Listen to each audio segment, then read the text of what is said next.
Сәлем достар, бүгін сіздерге өте дәмді әрі жеңіл пупы тамақтың рецептісімен бөлісемін.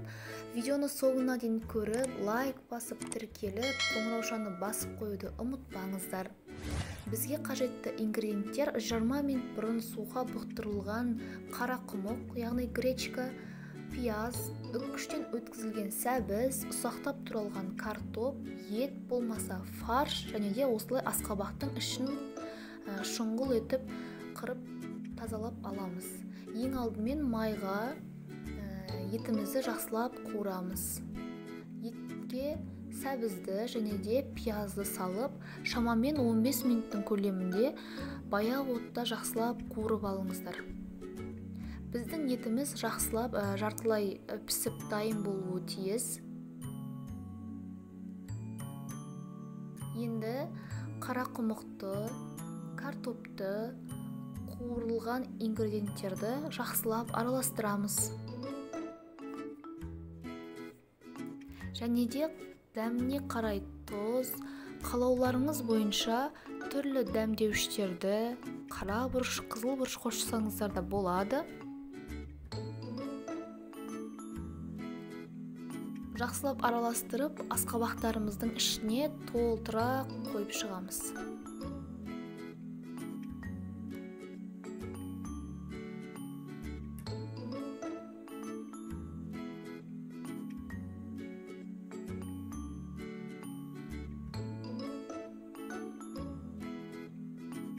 Біздің асқабақтарымыздың ішіне осылай толтырылып орналасуы тиіс.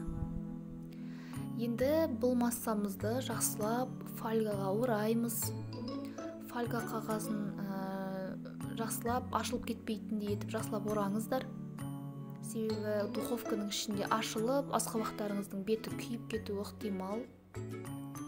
Біздің тамағымыз шамамен 50 минуттың көлемінде 180 градуста духовкада пісіп шығады.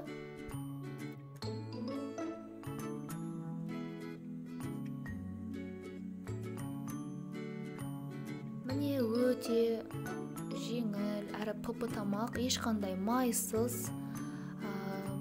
Бетін қалауыңыз бойынша көк шөппен болмаса түрлі күнжіт дәндерін сеуіп әсеріндесеңіз болады. Міндетті түрде жасап көріңіздер. Барлықтарыңызға ас болсын.